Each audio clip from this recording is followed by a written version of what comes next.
Hello everyone, आपण पाहत आहोत बाळांनो अप्लाइड मॅथमॅटिक्स. तर या सब्जेक्टमध्ये आपण युनिट नंबर 1 मध्ये chapter number 1 indefinite integration already last लेक्चरला स्टार्ट केलेला होता. लास्ट लेक्चरमध्ये या युनिटसाठी यूज होणारे जे काही फॉर्म्युले आहेत ते डिटेलमध्ये आपण डिस्कस केले होते.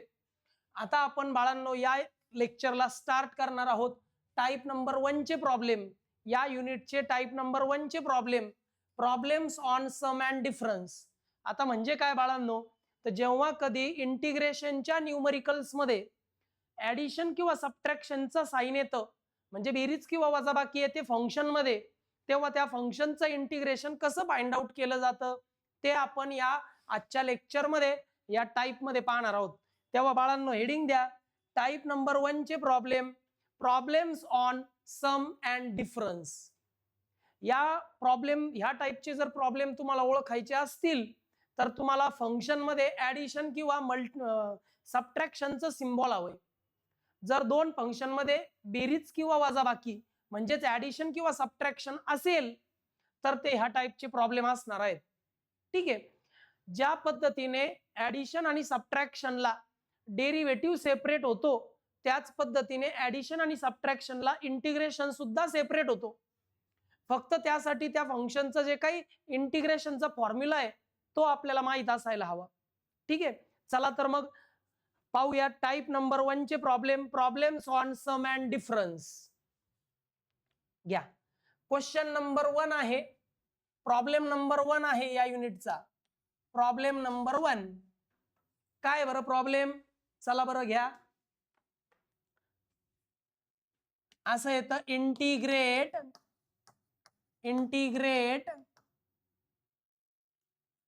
Integration of e raised to x plus x raised to e plus e raised to e dx. असा प्रॉब्लेम आता आपल्या समोर आहे. कसं कळेल फर्स्ट टाइपचा प्रॉब्लेम आहे. हे आहेत फंक्शन्स. कोणते फंक्शन्स आहेत? हे आहेत फंक्शन्स. आता या फंक्शनच्या मध्ये ऍडिशन किंवा सबट्रॅक्शनचं साइन आलं की तो ह्या टाइप नंबर 1 चा प्रॉब्लेम असतो असं तुम्हाला समजायला हवं. चला मला टाइप कळाला, टाइप नंबर 1 चा प्रॉब्लेम आहे. आता टाइप नंबर 1 चा प्रॉब्लेम जर आपल्याला सोडवायचा असेल तर काय प्रोसिजर फॉलो केली पाहिजे ती पाहूया. सगळ्यात सुरुवातीला तर आपण पहिल्यांदा नेहमी असं म्हणतो late I is equal to integration of e raised to x plus x raised to e plus e raised to e dx. सर्वात सुरुवातीला इंटिग्रेशनचं जे फंक्शन आपल्याला दिलं ते फंक्शन ऍज इट इज लिहायचं आणि त्या फंक्शनला सुरुवातीलाच आय असं डिनोट करायचं. म्हणजे मी ऍज्युम केलं की या फंक्शनला मी आय असं कॉल करतोय. म्हणजे काय की आय फॉर इंटिग्रेशन, की मला या फंक्शनला इंटिग्रेट करायचंय आणि इंटिग्रेशन काढल्यानंतर जे काही माझा आन्सर येईल ते असणार आहे माझा आय फॉर इंटिग्रेशन. कळालं? मग प्रत्येक प्रॉब्लेमला असंच करायचं का? तर हो, प्रत्येक प्रॉब्लेमला आता इथून पुढे असंच करायचं. सुरुवातीला दिलेल्या इंटिग्रेशनच्या फंक्शनला आय असं डिनोट करायचं, ऍज्युम करायचं. आता सुरुवात करतोय सोडवायला. चला आता माझ्या असं लक्षात येतंय की हे जे फंक्शन आहे ना या फंक्शनच्या इंटिग्रेशनचा रेडीमेड फॉर्म्युला आहे. हे बघा असा फॉर्म्युला आहे का? बघा बरं इकडे, integration of e raised to x च्या इंटिग्रेशनचा रेडीमेड फॉर्म्युला आहे e raised to x plus c. e raised to x च्या इंटिग्रेशनचा फॉर्म्युला आहे e raised to x plus c. म्हणजे जर तुम्ही e raised to x या फंक्शनचं इंटिग्रेशन घेतलं तर ते तेच येणार आहे पुन्हा. 2 नंबर सेकंड. आता इथे याला कुठला फॉर्म्युला बसतो रे? जेव्हा एक्सच्या पावरला काही पण येऊ द्या, 1 2 3 येईल किंवा ई येईल किंवा एबीसीडी येईल, काही पण येऊ द्या, काही जरी आलं एक्सच्या पॉवरला तेव्हा तिथे फॉर्म्युला बसतो एक्स रेस टू एन चा. एक्स रेस टू एन चा फॉर्म्युला पण आपला पार्ट आहे x raise to n plus 1 upon n plus 1 plus C. त्यानंतर इथे दिसतंय ई रेस टू ई. पण या टर्म मध्ये, या फंक्शन मध्ये जर तुम्ही पाहिलं या फंक्शन मध्ये तर व्हेरिएबल आहे का रे? व्हेरिएबल फक्त 4 आहेत आपले मॅथमॅटिक्स मध्ये, एक्स वाय टी आणि थिटा. मला सांगा इथे कुठे एक्स वाय टी थिटा आहे का? नाहीये, फक्त तिथं ईच आहे आणि ई तर कॉन्स्टंट आहे. जर इथे व्हेरिएबल नसेल मल्टिप्लिकेशन मध्ये तर हा कॉन्स्टंट आहे आणि कॉन्स्टंटचं इंटिग्रेशन आपल्याला माहिती आहे. कॉन्स्टंट जर असेल तर कॉन्स्टंटला मी के म्हणतो आणि कॉन्स्टंट मध्ये जी काही व्हॅल्यू कॉन्स्टंट असते तिचं इंटिग्रेशन आपण घेतच नाहीत. के ला कुणी मल्टिप्लाय नाही म्हणजे 1 आणि 1 चं इंटिग्रेशन काय एक्स. जर एक्स चा डेरिव्हेटिव्ह 1 आहे तर 1 चं इंटिग्रेशन एक्स होणार ना, याला काही मल्टिप्लाय नाही म्हणजे 1. कॉन्स्टंटचं इंटिग्रेशन आपण कधीच घेत नाही तर, ठीक आहे. कॉन्स्टंटचं इंटिग्रेशन आपण कधीही घेत नाहीत. कॉन्स्टंट ऍज इट इज घ्यायचा, केला काही मल्टिप्लाय नाही म्हणजे 1, 1 चं इंटिग्रेशन एक्स. हे 3 फॉर्म्युले मी या ठिकाणी यूज करणार आहे बाळांनो. हे तिन्ही फॉर्म्युले तुम्हाला व्यवस्थित एक्झामला लिहावे लागतील तरच तुम्हाला पुढे जाता येईल. फॉर्म्युले पाठ असल्याशिवाय किंवा फॉर्म्युले लिहिल्याशिवाय मार्क मिळणार नाहीत. हे खूपच महत्वाचं आहे. हे लिहून घ्या तिन्ही फॉर्म्युले. आता फॉर्म्युले कसे यूज करायचे इथे तेही तुम्हाला सांगतो, घ्या लिहून.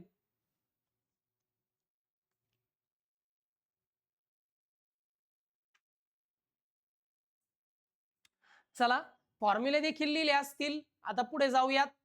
आता इकडे पहा बरं का बाळांनो, मग आय जसाच्या तसा लेफ्ट हँड साइडला कोण होतं बाळांनो? इथे आय होता ना, तो जसाच्या तसा ऍज इट इज घेतला. ई रेस टू एक्स चं इंटिग्रेशन काय? ई रेस टू एक्स चं integration e raise to x चे. ई रेस टू एक्स चं integration e raise to x असं आहे.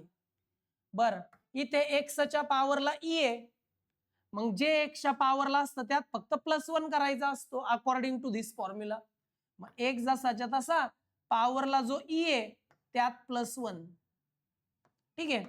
आणि जे पॉवरला आहे तेच डिनॉमिनेटरला घेणे. जे पॉवरला आहे तेच डिनॉमिनेटरला घ्यायचंय ना. झालं इंटिग्रेशन. आणि ई रेस टू ई तर हा कॉन्स्टंट आहे, तो जसाच्या तसा. पण ह्या कॉन्स्टंटला मल्टिप्लाय काही नाही म्हणजे 1 आहे.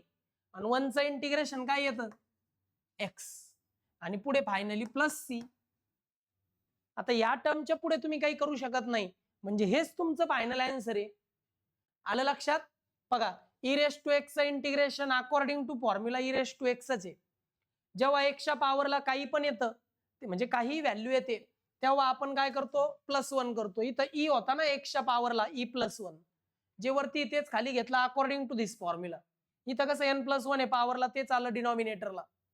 ओके, मध्ये प्लस साइनला काहीच करायचं नाही. इथं मायनस असतं तर मी मायनस ऍज इट इज ठेवलं असतं. इथे प्लस आहे, मी ते ऍज इट इज ठेवलेलं आहे. इथे कॉन्स्टंट आहे, कॉन्स्टंटचं इंटिग्रेशन आपण घेत नाही. ई रेस टू ई चं integration e raise to e चे, पण त्याला काही मल्टिप्लाय नाही म्हणजे 1 आहे. 1 चं इंटिग्रेशन एक्स आहे. पुढे +c कंपल्सरी येतो कारण इनडिफिनिट इंटिग्रेशन आहे. या ठिकाणी आपलं फायनल आन्सर आलेलं आहे. काय डाऊट असल्यास लगेचच विचारा.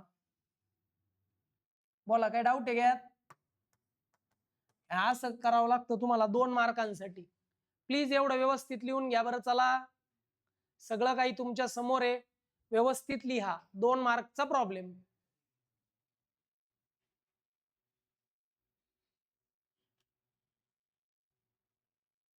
चला आता आपण पाहूयात बाळांनो नेक्स्ट प्रॉब्लेम. ठीक आहे, व्हिडिओ पॉज करून स्क्रीनशॉट घेऊ शकता. चला त्यानंतर पाहूया क्वेश्चन नंबर 2. पुन्हा ते म्हणणार इंटिग्रेट. चला इंटिग्रेट करताना इंटिग्रेशन दिलंय x raise to e plus a raise to x plus a raise to a with respect to x, असं त्यांनी इंटिग्रेशन दिलंय. मला कसं कळेल? हा फर्स्ट टाइपचा प्रॉब्लेम आहे. या फंक्शन्स मध्ये ऍडिशन किंवा सबट्रॅक्शन दिसतंय, म्हणजे ऍडिशन दिसतंय, सम अँड डिफरन्सचा टाइप झाला म्हणजे हा प्रॉब्लेम टाइप नंबर 1 चा आहे. जसं कळालं टाइप नंबर 1 चा प्रॉब्लेम आहे तसं लगेचच आपण काय केलं? त्या इंटिग्रेशनला म्हणलो let I x raise to e plus a raise to x plus a raise to a. मी ऍज इट इज इंटिग्रेशन घेतलं बाळांनो with respect to x. As it is घेतलं, फक्त त्याला कॉल केलं, ऍज्युम केलं आय. I for integration. बर, आता पाहायचंय कुठे कोणता फॉर्म्युला बसतो. इथपर्यंत या.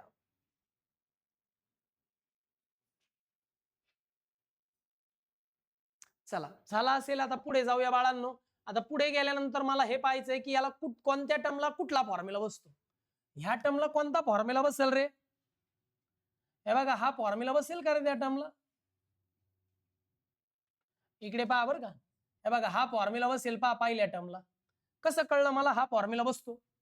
एक्सच्या पॉवरला ई आहे. जेव्हा एक्सच्या पॉवरला काही व्हॅल्यू येते तेव्हा एक्स रेस टू एन चा फॉर्म्युला बसतो. इथे ए रेस टू एक्स आहे. ए रेस टू एक्स चा पण फॉर्म्युला आहे.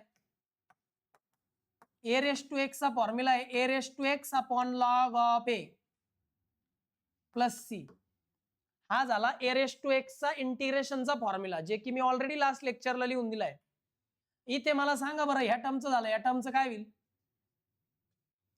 या टर्म मध्ये व्हेरिएबल आहे का रे? एक्स वाय टी थिटा असं काही आहे का इथे? नाहीये. नाहीये म्हणजे कॉन्स्टंट आहे. आणि कॉन्स्टंटचं इंटिग्रेशन तुम्हाला माहिती आहे बाळांनो, की कॉन्स्टंटचं इंटिग्रेशन आपण घेत नाही. कॉन्स्टंटला मल्टिप्लाय काय नाही म्हणजे 1 आहे. 1 चं इंटिग्रेशन एक्स आहे.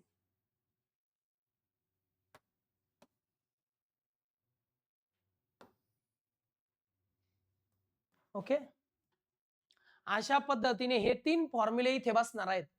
आता हे फॉर्म्युले कसे यूज करतात ते तर तुम्हाला माहितीच आहे, पण बघा लक्ष द्या.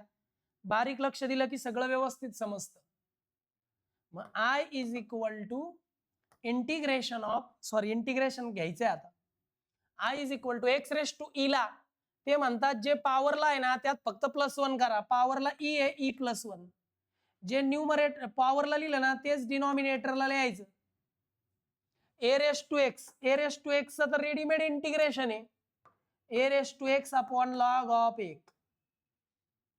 आणि के म्हणजे constant. A raise to A constant आहे, त्याचं इंटिग्रेशन आपण घेत नाही. पण त्याला मल्टिप्लाय काय नाही म्हणजे कोण असतं रे बाबांनो? 1. आणि 1 चं इंटिग्रेशन काय? एक्स पुढे फायनली प्लस सी, कारण इनडेफिनेट इंटिग्रेशन आहे. अशा पद्धतीने बाळांनो तुमचं फायनल आन्सर जस्ट फक्त एकाच स्टेप मध्ये आलेलं आहे. आणि या ठिकाणी दिस इज युअर फायनल आन्सर. घ्या बरं लिहून व्यवस्थित. चला, सगळं काही तुमच्या समोर आहे. 2 मार्कला एवढा प्रॉब्लेम येतो. कुठला फॉर्म्युला यूज होतो, कसा यूज करायचा हे माहित हवं.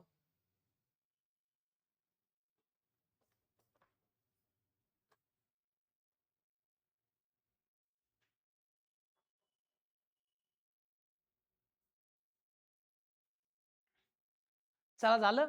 बघा, फर्स्ट प्रॉब्लेम करायला तुम्हाला 8 ते 9 मिनिटं लागली. सेकंड प्रॉब्लेमला 4च मिनिटं लागली. आता पुढच्या प्रॉब्लेमला 2 मिनिटच लागणार फक्त. जसजसे तुम्ही एक्झाम्पल सॉल्व्ह कराल तसं इझी जात राहील.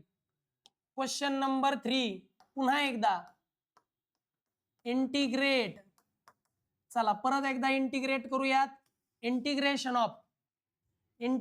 Of e raise to 2x dx. E raise to 2x आणि dx. ठीक आहे. मला दिसतंय की या ठिकाणी ऍडिशन सबट्रॅक्शन नाहीये, तरी पण तो या टाईपचा प्रॉब्लेम आहे. का? कारण तो प्रॉब्लेम जस्ट एक सिंपल फॉर्म्युला वापरून सॉल्व्ह होतोय. म्हणजे असं पण होतं की सिंपल प्रॉब्लेम सुद्धा ह्याच टाईपचे येतात. मग याच्यात काय करायचं बरं? बघा मी सांगतो. नेहमीप्रमाणे सुरुवातीला तुम्हाला म्हणायचंय let I is equal to integration of e raise to 2x dx. या इंटिग्रेशनला मी ऍज इट इज कन्सिडर केलं, ऍज्युम केलं. I is equal to integration of e raise to 2x केलं कन्सिडर. ओके, आता मला सांगा, आता E raise to 2x consider केलं, मला आता इथे कुठला फॉर्म्युला बसेल? ई रेस टू एक्स चा फॉर्म्युला बसेल. ई रेस टू एक्स चा फॉर्म्युला रेडीमेड आहे आपल्याकडे. ई रेस टू एक्स चा फॉर्म्युला काय रे बाबा? इंटिग्रेशनचा. Integration of e raise to X with respect to X is equal to e raise to x plus C. हा झाला ई रेस टू एक्स चा रेडीमेड फॉर्म्युला. की e raise to X integration e raise to एक्सच येतं. मग असं समजा इथं ई रेस टू एक्सच आहे. जर ई रेस टू एक्सचं इंटिग्रेशन तुम्ही घेताय तर ते ई रेस टू एक्सच येतं, पण एक्सच्या जागेवर तर इथं 2x आहे. ई रेस टू म्हणजे कॉम्पोजिट फंक्शन झालं एक प्रकारे. मग ई रेस टू एक्सचं इंटिग्रेशन जर ई रेस टू एक्स आहे तर e raise to 2x integration e raise to 2xच येईल, पण एक्सच्या जागेवर तर 2x आहे. मग त्याचा डेरिव्हेटिव्ह घ्यायचा डिवायडेशन मध्ये. तुम्ही म्हटले सर काय घ्यायचा? डेरिव्हेटिव्ह घ्यायचा. कधीच इंटिग्रेशन नाही घ्यायचं. तुम्ही ई रेस टू एक्सचं इंटिग्रेशन वापरलं ई रेस टू एक्स येतं, तसं e raise to 2x e raise to 2x आलं पण एक्सच्या जागेवर इथे 2x आहे, मग 2x चा डेरिव्हेटिव्ह घ्यायचा डिवायडेशन मध्ये. मग जेव्हा कॉम्पोजिट फंक्शन येतं ना तेव्हा पहिले इंटिग्रेशन घेऊन टाकायचं, आणि जे कॉम्पोजिट आतलं फंक्शन आहे फंक्शन मध्ये फंक्शन, जसं एक्सपोनेन्शियल मध्ये हे आला अल्जेब्रिक फंक्शन, फंक्शन मध्ये फंक्शन, तेव्हा त्या आतल्या फंक्शनचा डेरिव्हेटिव्ह घ्यायचा तो पण डिवायडेशन मध्ये, कारण डेरिव्हेटिव्ह मध्ये आपण तो मल्टिप्लिकेशनला घेतो, बरोबर ना. मग मल्टिप्लिकेशनच्या अपोजिट कोण आहे? डिवायडेशन. मग डिवायडेशन मध्ये घ्यायचा आपण डेरिव्हेटिव्ह. लक्षात ठेवा, डेरिव्हेटिव्ह घ्यायचा, इंटिग्रेशन नाही घ्यायचं. बरं, मग इथे तुमचं फायनल आन्सर येतं e⁻²x as it is. Derivative घेताना 2 हा कॉन्स्टंट आहे जसाच्या तसा, आणि x चा डेरिव्हेटिव्ह काय येतो रे? 1. x चा डेरिव्हेटिव्ह 1 येतो, पण 1 चं इंटिग्रेशन x या, कन्फ्युज नका होऊ. मग इथं x चा डेरिव्हेटिव्ह 1 आहे, 1 नाही लिहिला तरी चालतो, 2 तर ॲज इट इज लिहिलेला आहे, आणि शेवटी मग फायनली करायचं +c, and this is your final answer. 2 मार्कला असा प्रॉब्लेम येतो. कळालं का कुठं काय केलं? काय डाऊट असेल तर इथंच विचारा. सगळं काही तुमच्या समोर आहे, 2 मार्कला येतं पा.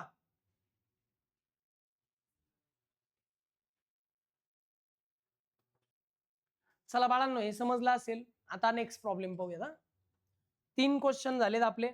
आता हा पाहूयात क्वेश्चन नंबर 4. म्हणा इंटिग्रेट. आता यामध्ये ज्यावेळी मी इंटिग्रेशन घेतो तेव्हा असं येतं 1/1 + x² minus cos x upon sin² x पुढे विथ रिस्पेक्ट टू x.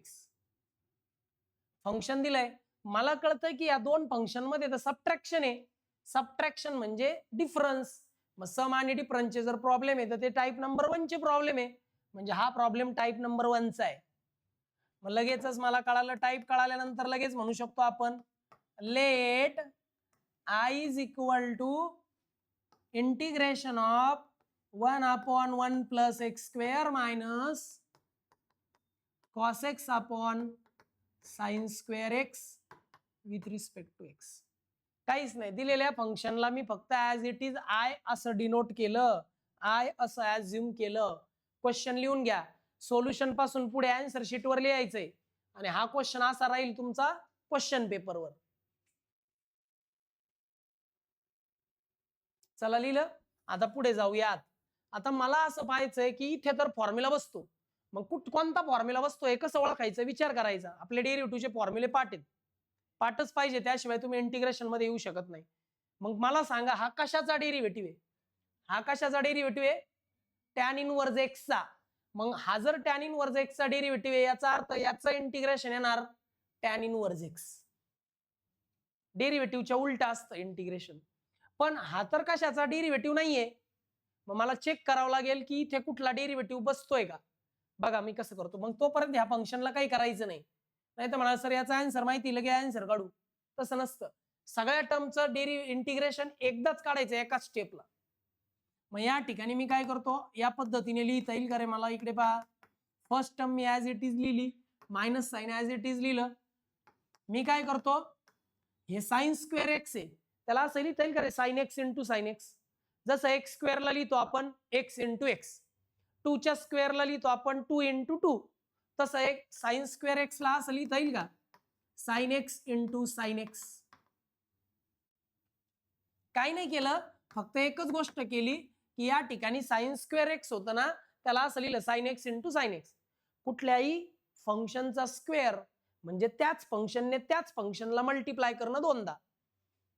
बरं, या sin x च्या वरती काही नाहीये, याच्यावर तरी इथे cos x होता, इथे काय नाही म्हणजे कोण आहे? 1.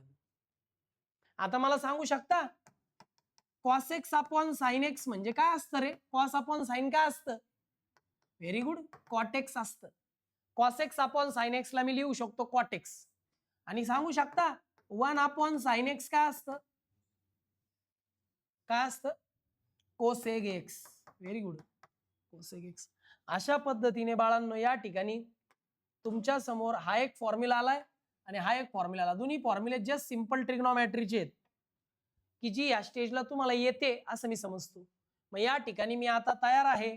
बघा, इंटिग्रेशन पहिली term as it is 1 + x² as it is minus as it is cos upon sin x ला लिहितो cot x.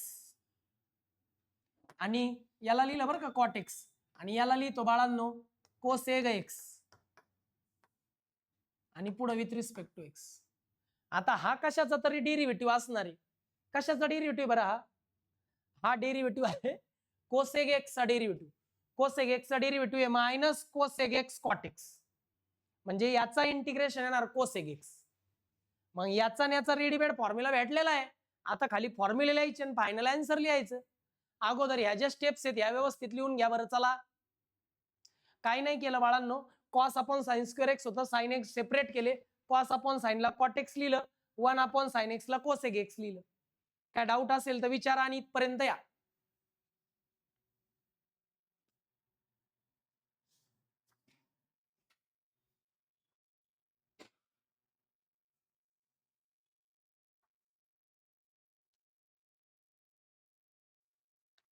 चला बाळांनो,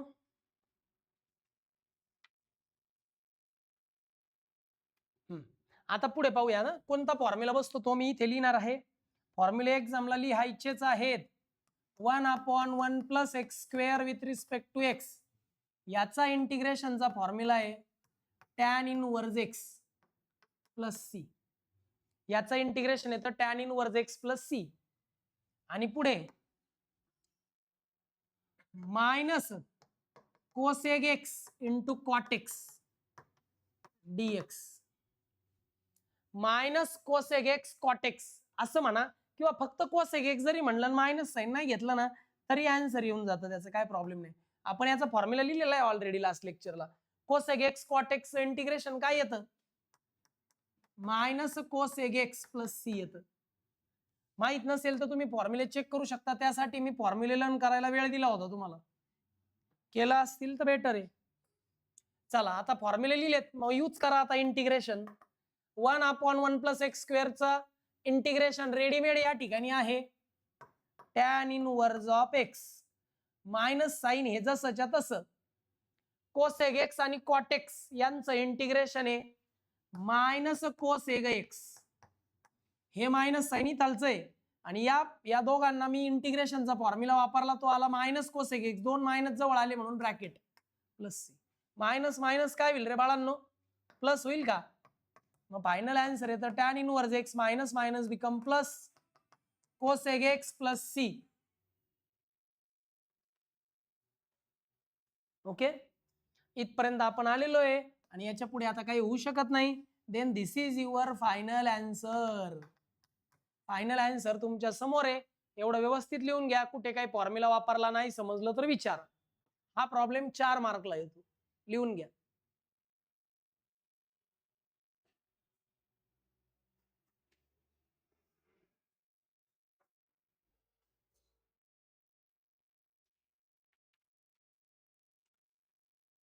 चला, लिहिला असेल बाळांनो. Here is the next problem, question number 5. काय बरं क्वेश्चन नंबर 5? चला पाहूयात. Next question, integrate.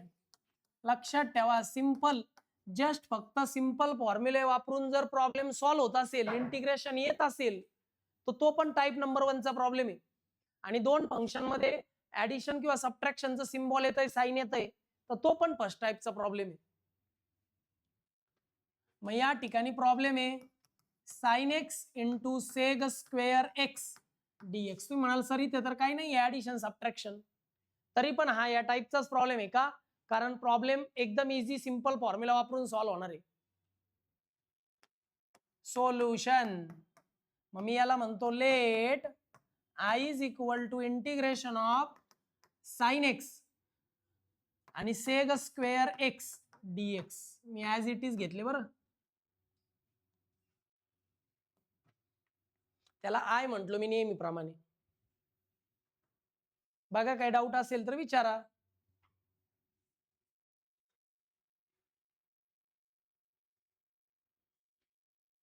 चला बाळांनो, झाला असेल. आता मला सांगा, साइन एक्सचा तर काही फॉर्म्युला नाहीये, पण सेग ऑफ एक्सचा फॉर्म्युला आहे. इकडे लक्ष द्या, सेग एक्सचा फॉर्म्युला असा आहे का रे? सेग एक्सला असं लिहिता येतं का 1/cos x? लिहिता येईल का 1/cos x? लिहिता येईल ना, कारण ट्रिग्नोमॅट्रिक रेशियो आहे हा. सेग एक्स म्हणजे 1/cos x, मग तिथे लिहू शकतो मी. मग चला इकडे बघा, I is equal to integration of sine x जसेच्या तसे आणि 1 कॉस एक्स, 1 कॉस एक्स. बघा साइन एक्स जसेच्या तसे, सेग एक्स म्हणजे 1 कॉस एक्स, पण इथं सेकचा स्क्वेअर आहे, स्क्वेअर आहे म्हणजे इथं पण कॉस स्क्वेअर एक्स येणार आणि पुढे डीएक्स. मग सेक स्क्वेअर एक्सच्या जागेवर लिहिलं 1 कॉस स्क्वेअर एक्स. पण माझ्या असं लक्षात येत आहे की कॉस स्क्वेअर एक्सला मी असं लिहू शकतो, cos x into cos x. मग चला मी लिहितो, आय इज इक्वल टू, बघा इकडे साइन एक्स आहे, तिथे घेतला 1 कॉस एक्स, इथे वरती 1 आहे त्याच्या खाली ठेवला 1 कॉस एक्स, काहीच नाही केलं, कॉस स्क्वेअर एक्सला cos x into cos x असं लिहिलं, cos x into cos x. आता सगळ्यांना फॉर्म्युला माहिती ऑलरेडी. काय फॉर्म्युला आहे रे बाबा ट्रिग्नोमॅट्रीचा? साइन एक्स अपॉन कॉस एक्सचा फॉर्म्युला काय आहे? साइन एक्स अपॉन कॉस एक्सचा फॉर्म्युला आहे टॅन एक्स, आणि 1 कॉस एक्सचा फॉर्म्युला काय रे? 1 कॉस एक्सचा फॉर्म्युला आहे सेग एक्स. हे दोन फॉर्म्युले आपण या ठिकाणी यूज करू शकतो की साइन अपॉन कॉसच्या जागेवर मी टॅन एक्स लिहू शकतो, 1 कॉस एक्सच्या जागेवर सेग एक्स लिहू शकतो.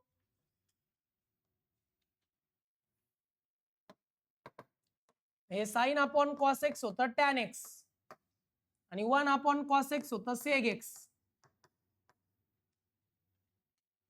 साइन अपॉन कॉस एक्सच्या जागेवर टॅन एक्स आलं, 1 कॉस एक्सच्या जागेवर सेग एक्स आलं. हा कशाचा तरी डेरिव्हेटिव्ह आहे, सांगा बरं हा कशाचा डेरिव्हेटिव्ह आहे? आठवतं का? सेग एक्स टॅन एक्स हा कशाचा डेरिव्हेटिव्ह आहे? तर हा डेरिव्हेटिव्ह आहे सेग एक्सचा. ऑलरेडी फॉर्म्युले लिहून दिलेत लास्ट लेक्चरला. मग सेग एक्स टॅन एक्सचा डेरिव्हेटिव्ह येतो सेग एक्स प्लस सी. मग मी पण असं म्हणू शकतो, ते इथं जरी उलटा असलं कारण मल्टिप्लिकेशन मध्ये इकडे तिकडे चालतं. मग सेग एक्स टॅन एक्सचं इंटिग्रेशन आपलं कळालेलं आहे, sec x plus C. This is your final answer, sec x plus C. कारण सेग एक्स टॅन एक्सचं इंटिग्रेशन आहे सेग एक्स प्लस सी. अशा पद्धतीने असे पण प्रॉब्लेम येतात 2 मार्क्ससाठी. हे व्यवस्थित लिहून घ्या बरं. चला बाळांनो, कोणाला काय डाऊट आहे ऑफलाईनच्या विद्यार्थ्यांना? लक्षात आलं? Okay, very good. त्यानंतर घ्या लिहून पटकन पुढच्या स्टेप्स. इझी आहे, व्यवस्थित पहा. सगळं बेसिक पक्का असायला हवं डेरिव्हेटिव्ह पर्यंतचं. मग ट्रिग्नोमॅट्री असेल, डेरिव्हेटिव्ह असेल, ट्रिग्नोमॅट्रिक रेशोचे फॉर्म्युले असतील, माहित असायला हवं. ठीक आहे.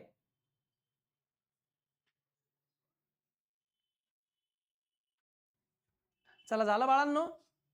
झाला असेल. आता आजच्या लेक्चरचा लास्ट प्रॉब्लेम पाहूया, कारण खूप जास्त प्रॉब्लेम घेतले तर मग ते समजणार नाही. व्यवस्थितच करूयात. क्वेश्चन नंबर 6 आहे. पुन्हा येणार एक्झामला इंटिग्रेट, पुन्हा इंटिग्रेट करा म्हणतील. मग त्या ठिकाणी integration e raise to log of x with base e dx. Solution म्हणूयात, let I is equal to e raise to log of x with base e dx. बघा या ठिकाणी मला दिसतंय सिंपल प्रॉब्लेम आहे, म्हणजे याचा अर्थ हा टाइप नंबर 1 चा प्रॉब्लेम आहे. नेहमीप्रमाणे मी त्याला आय असा अज्युम केलेलं आहे, आय फॉर इंटिग्रेशन. ठीक आहे. आता या ठिकाणी मला लॉगॅरिथमिक टर्म दिसते, पहा लॉगॅरिथमिक टर्म. आता लॉगॅरिथम हा जेव्हा चॅप्टर आपण शिकलो होतो लास्ट सेमिस्टरला, फर्स्ट चॅप्टर होता, तेव्हा लॉगॅरिथमचे काही रूल्स आपल्याला माहित होते. पहा आठवतं की नाही? बघा, e log of M with base e असं जर असेल, इथं जो नंबर आहे तोच इथं बेसला असेल, तर हे कट होतं आणि खाली काय राहतो? एम. मग या ठिकाणी असं होईल का रे? हे बघा, हा ई आणि हा लॉग ई कट होईल आणि खाली काय राहतोय? फक्त एम. मग इथं एम असा आन्सर येतोय. बाय युजिंग धिस फॉर्म्युला इथे काय होईल रे? इथे ई आणि लॉग ई कट होईल आणि खाली काय राहील रे बाळांनो? Just only x. मग I is equal to integration of x dx. फक्त एक्स राहिला. आता एक्सचं इंटिग्रेशन आपल्याला नाही माहित काय, पण आपल्याला एवढं माहिती आहे एक्सच्या पॉवरला काहीच नाहीये. काहीच नाही म्हणजे कोण आहे? 1. मग इथं एक्सच्या पॉवरला काहीतरी आलंय, तर एक फॉर्म्युला बसतो इंटिग्रेशनचा. तो फॉर्म्युला असा आहे का रे, एक्स रेस टू एन चा. मग याला फॉर्म्युला बसतो जे पॉवरला आहे त्यात +1 आणि तेच डिनॉमिनेटरला n+1. हा फॉर्म्युला या ठिकाणी आपण यूज करू शकतो. X raise to n+1 upon n+1 + c. हा फॉर्म्युला यूज करू शकतो आपण. मग चला, हा फॉर्म्युला जर यूज केला तर काय होईल रे, इथे एक्सच्या पॉवरला 1 आहे, 1+1. जे पॉवरला आहे तेच डिनॉमिनेटरला 1+1 + c. मग i इज इक्वल टू 1+1 होतं बाळांनो 2, डिनॉमिनेटरला पण होतं 1+1 2, आणि खाली आन्सर आलेलं आहे C. This is your final answer. आणि अशा पद्धतीने तुमचं फायनल आन्सर तुमच्या समोर आहे. काय डाऊट असेल तर विचारा, व्यवस्थितच लिहून घ्या. काय डाऊट आहे का? बघा, लॉगॅरिथमचे नियम इथे यूज झाले, ट्रिग्नोमेट्रीचे रूल्स इथे यूज झाले.